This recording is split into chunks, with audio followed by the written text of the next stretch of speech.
पाठ एक, कैसे, कब और कहाँ। तारीखें कितनी महत्वपूर्ण होती हैं। एक वक्त था जब इतिहासकार तारीखों के जादू में ही खोए रहते थे। कब किस राजा की ताजपोशी हुई, कब कौन सा युद्ध हुआ, इन्हीं तारीखों पर गर्मा गर्म बहसें चलती थी। आम समझ के हिसाब में इतिहास को तारीखों का पर्याय माना जाता था। आपने भी लोगों को ये कहते हुए सुना होगा, इतिहास तो बहुत उबाऊ है भाई, बस तारीखें रटते चले जाओ। क्या इतिहास के बारे में ये धारणा सही है? इसमें कोई शक नहीं कि इतिहास अलग अलग समय पर आने वाले बदलावों के बारे में ही होता है। इसका संबंध इस बात से है कि अतीत में चीजें किस तरह की थी और उनमें क्या बदलाव आए हैं। जैसे ही हम अतीत और वर्तमान की तुलना करते हैं, हम समय का जिक्र करने लगते हैं। हम पहले और बाद में की बात करने लगते हैं। रोजमर्रा की जिंदगी में हम अपने आसपास की चीजों पर हमेशा ऐतिहासिक सवाल नहीं उठाते। हम चीजों को स्वाभाविक मानकर चलते हैं, मानो जो कुछ हमें दिख रहा है वह हमेशा से ऐसा ही रहा हो। लेकिन हम सबके सामने कभी कभी अचंभे के क्षण आते हैं। कई बार हम उत्सुक हो जाते हैं और ऐसे सवाल पूछते हैं जो वाकई ऐतिहासिक होते हैं।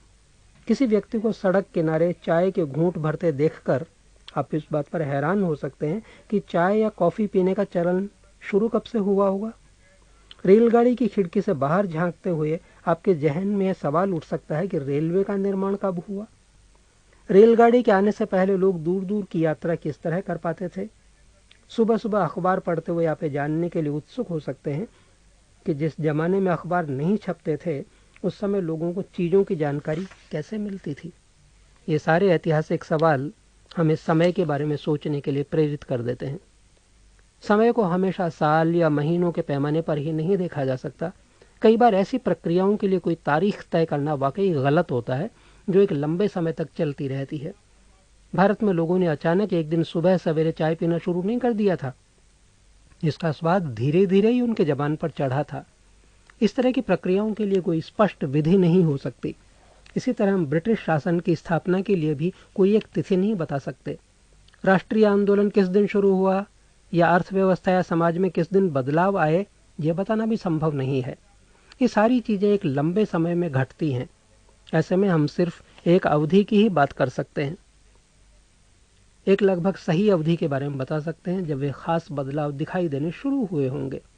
तो फिर लोग इतिहास को तारीखों से जोड़कर क्यों देखते हैं? इस जुड़ाव की एक वजह है। एक समय था जब युद्ध और बड़ी बड़ी घटनाओं के ब्यौरों को ही इतिहास माना जाता था। यह इतिहास राजा महाराजाओं और उनकी नीतियों के बारे में होता था। इतिहासकार ये लिखते थे कि कौन से साल राजा को ताज पहनाया गया, किस साल उसका विवाह हुआ, किस साल उसके घर में बच्चा पैदा हुआ, कौन से साल उसने कौन सी लड़ाई लड़ी, वह कब मरा और उसके बाद कब कौन सा शासक गद्दी पर बैठा। इस तरह की घटनाओं के लिए निश्चित तिथि बताई जा सकती है और इस तरह के इतिहासों में तिथियों का महत्व बना रहता है। जैसा कि पिछले 2 साल के इतिहास की किताबों में आपने देखा है, अब इतिहासकार बहुत सारे दूसरे मुद्दों और दूसरे सवालों के बारे में भी लिखने लगे हैं। वे इस बात पर ध्यान देते हैं कि लोग किस तरह अपनी रोजी रोटी चलाते थे, वे क्या पैदा करते थे और क्या खाते थे, शहर कैसे बने और बाजार किस तरह फैले, किस तरह रियासतें बनी, नए विचार पनपे और संस्कृति व समाज किस तरह बदले। यहाँ चित्र 1 दिया है जिसमें ब्राह्मण ब्रिटानिया को शास्त्र भेंट कर रहे हैं। जेम्स रेनेल द्वारा तैयार किए गए पहले नक्शे का आवरण चित्र 1782 का। रॉबर्ट क्लाइव ने रेनेल को हिंदुस्तान के नक्शे तैयार करने का काम सौंपा था। भारत पर अंग्रेजों की विजय के समर्थक रेनेल को वर्चस्व स्थापित करने की प्रक्रिया में नक्शे तैयार करना बहुत महत्वपूर्ण लगता था। यहाँ जो तस्वीर दी है, इसमें दिखाया गया है कि भारत के लोग स्वेच्छापूर्वक अपने प्राचीन पवित्र ग्रंथ ब्रिटिश सत्ता की प्रतीक ब्रिटानिया को सौंप रहे हैं, मानो वे उसे भारतीय संस्कृति की रक्षा के लिए आने का आग्रह कर रहे हों। यह चित्र किस प्रकार उपनिवेशवाद का बोध कराता है, ये सोचने की बात है। चित्र 2 दिया है, विज्ञापनों से भी पसंद नापसंद तय होती है। ये लिप्टन टी का है। पुराने विज्ञापनों से हमें यह समझने में मदद मिलती है कि नए उत्पादों के लिए बाजार किस तरह तैयार हुए और किस तरह नई रुचियां चलन में आई। 1952 में लिप्टन चाय के लिए तैयार किया गया यह विज्ञापन इस बात की ओर संकेत करता है कि दुनिया भर के शाही लोग यही चाय पीते हैं। इस तस्वीर में पीछे की तरफ एक भारतीय महल दिखाई दे रहा है, जबकि अगले हिस्से में ब्रिटेन की रानी विक्टोरिया का तीसरा बेटा राजकुमार आर्थर घोड़े पर बैठा हुआ है। राजकुमार आर्थर को ड्यूक ऑफ कनॉट की पदवी दी गई थी। यहाँ चित्र 3 भी है। वॉरेन हेस्टिंग्स 1773 में भारत के पहले गवर्नर जनरल बने, उनका चित्र है। इतिहास की किताबों में गवर्नर जनरल्स के कारनामों, जीवनियों में उनके गौरव गाथाओं और तस्वीरों में उनके भव्य व्यक्तित्व को उभारा जाता था।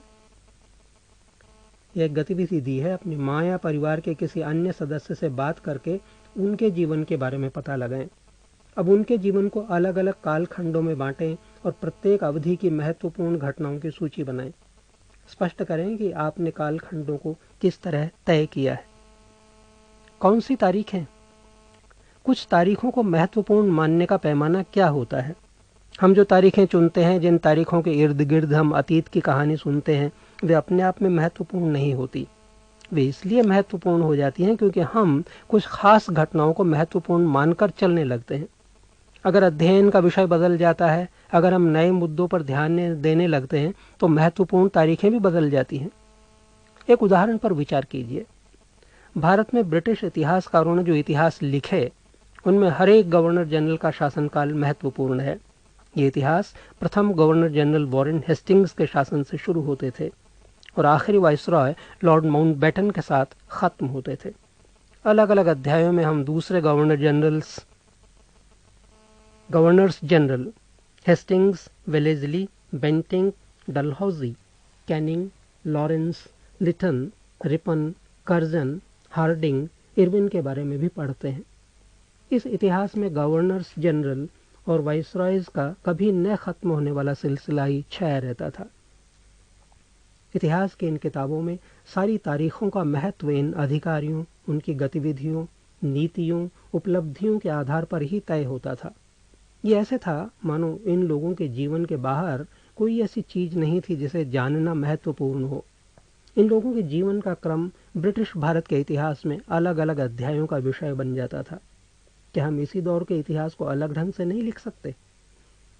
गवर्नर्स जनरल के इस इतिहास के चौखटे में हम भारतीय समाज के विभिन्न समूहों और वर्गों की गतिविधियों पर किस तरह ध्यान दे सकते हैं? जब हम इतिहास या कोई कहानी लिखते हैं तो उसे टुकड़ों या अध्यायों में बांट देते हैं। हम ऐसा क्यों करते हैं?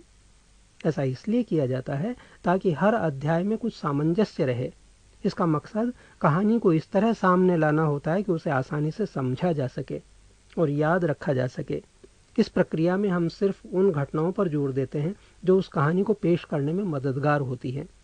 जो इतिहास गवर्नर्स जनरल के जीवन के इर्द गिर्द चलता है, उसमें भारतीयों की गतिविधियां कोई मायने नहीं रखती। उनके लिए वहां कोई जगह नहीं होती। तो फिर क्या किया जाए? जाहिर है हमें अपने इतिहास का एक अलग खाका बनाना पड़ेगा। इसका मतलब यह है कि अब तक जिन तिथियों को महत्व दिया जा रहा था, वे महत्वपूर्ण नहीं रहेंगी। हमारे लिए नई तिथियां महत्वपूर्ण हो जाएंगी। हम अवधियां कैसे तय करते हैं? सन 1817 में स्कॉटलैंड के अर्थशास्त्री और राजनीतिक दार्शनिक जेम्स मिल ने 3 विशाल खंडों में history of British India, British Bharat का इतिहास नामक एक किताब लिखी। इस किताब में उन्होंने भारत के इतिहास को हिंदू, मुस्लिम और ब्रिटिश, इन 3 कालखंडों में बांटा था। कालखंडों के इस निर्धारण को ज्यादातर लोगों ने मान भी लिया। क्या आपको भारतीय इतिहास को समझने के इस तरीके में कोई समस्या दिखाई देती है? इतिहास को हम अलग अलग कालखंडों में बांटने की कोशिश क्यों करते हैं? इसकी भी एक वजह है। हम एक दौर की खासियतों, उसके केंद्रीय तत्वों को पकड़ने की कोशिश करते हैं। इसीलिए ऐसे शब्द महत्वपूर्ण हो जाते हैं जिनके सहारे हम समय को बांटते हैं। ये शब्द अतीत के बारे में हमारे विचारों को दर्शाते हैं। वे हमें बताते हैं कि एक अवधि से दूसरी अवधि के बीच आए बदलावों का क्या महत्व होता है। मिल को लगता था कि सारे एशियाई समाज सभ्यता के मामले में यूरोप से पीछे हैं।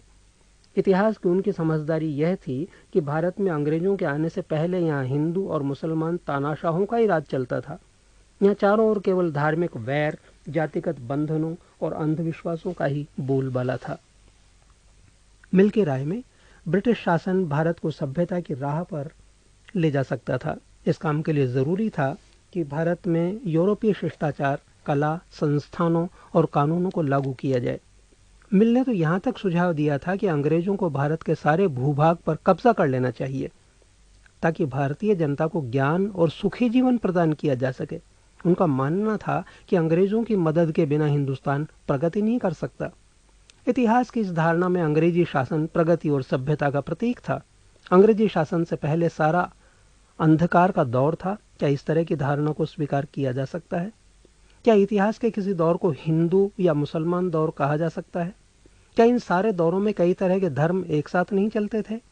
किसी युग को केवल उस समय के शासकों के धर्म के हिसाब से तय करने की जरूरत क्या है? अगर हम ऐसा करते हैं तो इसका मतलब यह कहना चाहते हैं कि औरों के जीवन और तौर तरीकों का कोई महत्व नहीं होता। हमें याद रखना चाहिए कि प्राचीन भारत में सारे शासकों का भी एक धर्म नहीं होता था।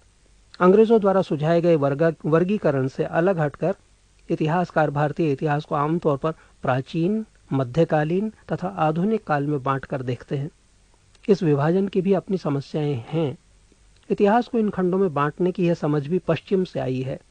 पश्चिम में आधुनिक काल को विज्ञान, तर्क, लोकतंत्र, मुक्ति और समानता जैसी आधुनिकता की ताकतों के विकास का युग माना जाता है। उनके लिए मध्यकालीन समाज वे समाज थे जहां आधुनिक समाज की ये विशेषताएं नहीं थी। क्या हम अपने अध्ययन के लिए आधुनिक काल की इस अवधारणा को बिना सोचे विचारे ऐसे ही अपना सकते हैं? जैसा कि आप इस किताब में देखेंगे, अंग्रेजों के शासन में लोगों के पास समानता, स्वतंत्रता या मुक्ति नहीं थी, नहीं यह आर्थिक विकास और प्रगति का दौर था। बहुत सारे इतिहासकार इस युग को औपनिवेशिक युग कहते हैं। औपनिवेशिक क्या होता है? इस किताब में आप पढ़ेंगे कि किस तरह अंग्रेजों ने हमारे देश को जीता और स्थानीय नवाबों और राजाओं को दबाकर अपना शासन स्थापित किया। आप देखेंगे कि किस तरह उन्होंने अर्थव्यवस्था व समाज पर नियंत्रण स्थापित किया, अपने सारे खर्चों को निपटाने के लिए राजस्व वसूल किया, अपनी ज़रूरत की चीज़ों को सस्ती कीमत पर खरीदा, निर्यात के लिए महत्वपूर्ण फसलों की खेती कराई। और इन सारी कोशिशों के कारण क्या बदलाव आए? आप यह भी जानेंगे कि ब्रिटिश शासन के कारण यहाँ की मूल्य मान्यताओं और पसंद नापसंद, रीति रिवाज व तौर तरीकों में क्या बदलाव आए। जब एक देश पर दूसरे देश के दबदबे से इस तरह के राजनीतिक, आर्थिक, सामाजिक और सांस्कृतिक बदलाव आते हैं तो इस प्रक्रिया को औपनिवेशीकरण कहा जाता है। लेकिन जल्दी ही आप यह समझ जाएंगे कि सारे वर्ग और समूह इन बदलावों को एक ही ढंग से अनुभव नहीं कर रहे थे। इसीलिए इस किताब को हमारे अतीत यानी कई अतीतों पर केंद्रित नाम दिया गया है। हम किस तरह जानते हैं? भारतीय इतिहास के पिछले 250 साल का इतिहास लिखने के लिए इतिहासकार कौन से स्रोतों का इस्तेमाल करते हैं? प्रशासन अभिलेख तैयार करता है। अंग्रेजी शासन द्वारा तैयार किए गए सरकारी रिकॉर्ड इतिहासकारों का एक महत्वपूर्ण साधन होते हैं। अंग्रेजों की मान्यता थी कि चीज़ों को लिखना बहुत महत्वपूर्ण होता है। उनके लिए हर निर्देश, हर योजना, नीतिगत फैसले, सहमति, जांच को साफ साफ लिखना जरूरी था। ऐसा करने के बाद चीज़ों का अच्छी तरह अध्ययन किया जा सकता था और उन पर वाद विवाद किया जा सकता है। इस समझदारी के चलते ज्ञापन, टिप्पणी और प्रतिवेदन पर आधारित शासन की संस्कृति पैदा हुई। अंग्रेजों को यह भी लगता था कि तमाम अहम दस्तावेजों और पत्रों को संभाल कर रखना जरूरी है। लिहाजा उन्होंने सभी शासकीय संस्थानों में अभिलेख कक्ष भी बनवा दिए। तहसील के दफ्तर, कलेक्टरेट, कमिश्नर के दफ्तर, प्रांतीय सचिवालय, कचहरी, सबके अपने रिकॉर्ड रूम होते थे। महत्वपूर्ण दस्तावेजों को बचाकर रखने के लिए अभिलेखागार, आर्काइव और संग्रहालय जैसे संस्थान भी बनाए गए। 19वीं सदी की शुरुआत में प्रशासन की एक शाखा से दूसरी शाखा के पास भेजे गए पत्रों और ज्ञापनों को आप आज भी अभिलेखागारों में देख सकते हैं। वहाँ आप जिला अधिकारियों द्वारा तैयार किए गए नोट्स और रिपोर्ट पढ़ सकते हैं या ऊपर बैठे अफसरों द्वारा प्रांतीय अधिकारियों को भेजे गए निर्देश और सुझाव देख सकते हैं। 19वीं सदी के शुरुआती सालों में इन दस्तावेजों की सावधानीपूर्वक नकलें बनाई जाती थी। उन्हें खुशनवीसी के माहिर लिखते थे। खुशनवीसी या सुलेखनवीस ऐसे लोग होते हैं जो बहुत सुंदर ढंग से चीज़ें लिखते हैं। 19वीं सदी के मध्य तक छपाई तकनीक भी फैलने लगी थी। इस तकनीक के सहारे अब प्रत्येक सरकारी विभाग की कार्रवाइयों के दस्तावेजों की कई कई प्रतियां बनाई जाने लगी। यहाँ एक चित्र है, गृह विभाग को भेजी गई रिपोर्टें सन 1946 में भारत की औपनिवेशिक सरकार शाही भारतीय नौसेना के जहाज़ों में सिपाहियों की बगावत को कुचलने का प्रयास कर रही थी। उस समय विभिन्न बंदरगाहों से गृह विभाग को जो रिपोर्ट्स मिल रही थी उनके कुछ नमूने इस प्रकार हैं। बम्बई, इस बात का इंतज़ाम कर लिया गया है कि सेना जहाज़ों और दफ्तरों पर कब्जा कर ले। शाही नौसैनिक जहाज अभी भी बंदरगाह से बाहर ही हैं। कराची, 301 विद्रोहियों को गिरफ्तार कर लिया गया है। कुछ अन्य संदेहास्पद विद्रोही भी गिरफ्तार किए गए हैं। सारे दफ्तर सैनिक निगरानी में हैं। विशाखापट्टनम, स्थिति पूरी तरह नियंत्रण में है और कहीं हिंसा नहीं हुई है।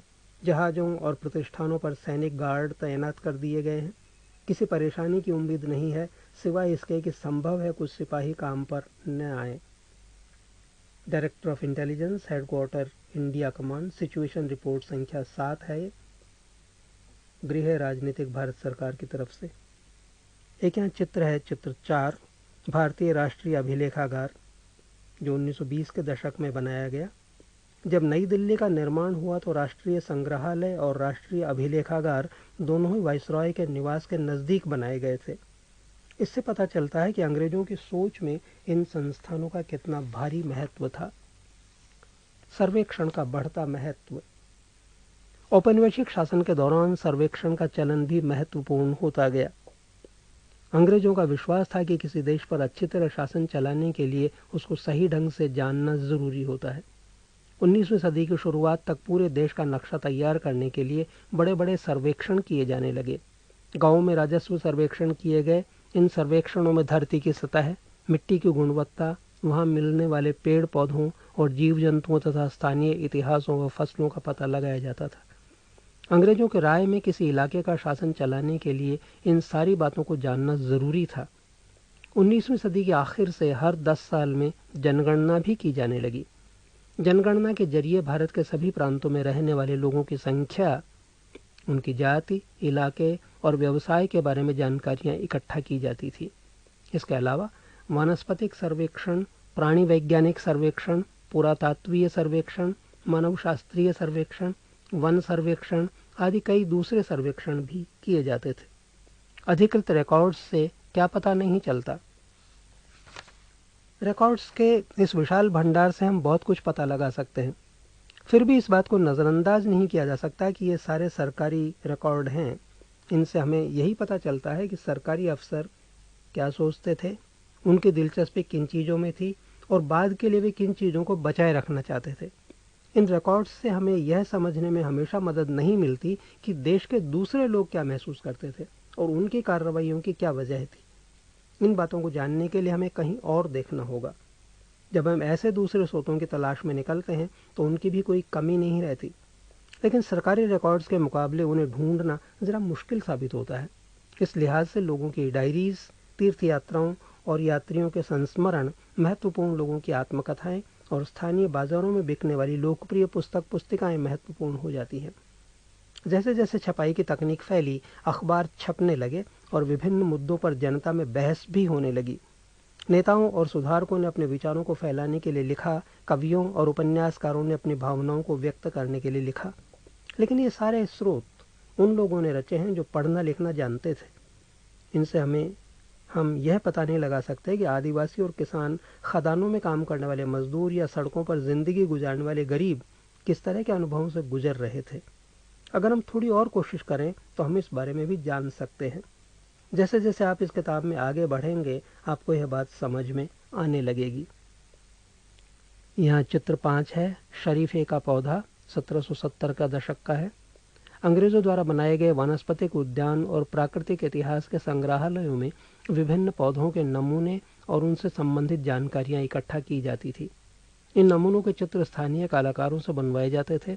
अब इतिहासकार इस बात पर ध्यान दे रहे हैं कि इस तरह की जानकारी किस तरह इकट्ठा की जाती थी और इससे उपनिवेशवाद के बारे में क्या पता चलता है। चित्र 6 यहाँ पर है।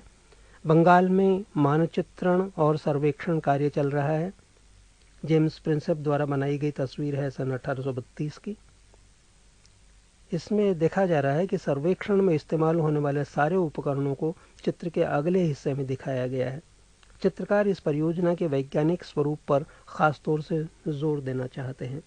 यहाँ चित्र 7 दिया है।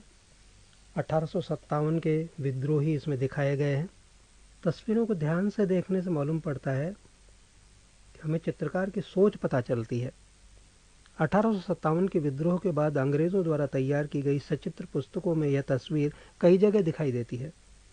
इस तस्वीर के नीचे लिखा होता था, बागी सिपाही लूट खसोट में लगे हुए हैं। अंग्रेजों की नज़र में विद्रोही जनता लालची, दुष्ट और बेरहम थी। इस विद्रोह के बारे में आप अध्याय 5 में पढ़ेंगे। यहाँ पर हिंदुस्तान टाइम्स 22 मार्च 1946 की एक खबर छपी है जिसका शीर्षक है, इंसानों के खाने के लायक नहीं है। अखबारों से देश के विभिन्न विभागों में चल रहे आंदोलनों का पता चलता है। यहाँ 1946 में हुई पुलिस की एक हड़ताल की खबर दी गई है। दिल्ली में 2000 से ज़्यादा पुलिस वालों ने बृहस्पतिवार सवेरे अपने कम वेतन और पुलिस लाइन्स बावर्ची खाने से आने वाले घटिया भोजन के खिलाफ खाना खाने से इनकार कर दिया। जैसे जैसे यह खबर दूसरे पुलिस थानों तक पहुंची, वहां भी पुलिस वालों ने खाने से इनकार कर दिया।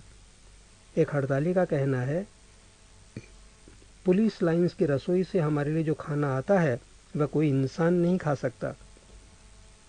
हमें जो चपाती और दाल खानी पड़ती है उसे जानवर तक नहीं खा सकते। गतिविधि स्रोत 1 और 2 को देखें। क्या आपको प्रतिवेदनों के स्वरूप में कोई फर्क दिखाई देता है? बताएं कि आपको क्या फर्क लगता है। आइए कल्पना करें। कल्पना कीजिए कि आप इतिहासकार हैं। आप ये पता लगा चाहते हैं कि आज़ादी मिलने के बाद एक दुर्गम आदिवासी इलाके की खेती में क्या बदलाव आए हैं। इन जानकारियों को ढूंढने के विभिन्न तरीकों की सूची बनाएं। फिर से याद करें। पहला, सही और गलत बताएं। कहें, जेम्स मिल ने भारतीय इतिहास को हिंदू, मुस्लिम, ईसाई 3 कालखंडों में बांट दिया था। ख, सरकारी दस्तावेजों से हमें यह समझने में मदद मिलती है कि आम लोग क्या सोचते हैं। ग, अंग्रेजों को लगता था कि सही तरह शासन चलाने के लिए सर्वेक्षण महत्वपूर्ण होते हैं। आइए विचार करें। दूसरा प्रश्न, जेम्स मिल ने भारतीय इतिहास को जिस तरह कालखंडों में बांटा है उसमें क्या समस्याएं हैं। 3, अंग्रेजों ने सरकारी दस्तावेजों को किस तरह सुरक्षित रखा। 4, इतिहासकार पुराने अखबारों से जो जानकारी जुटाते हैं वह पुलिस की रिपोर्ट्स में उपलब्ध जानकारी से किस तरह अलग होती है। आइए करके देखें।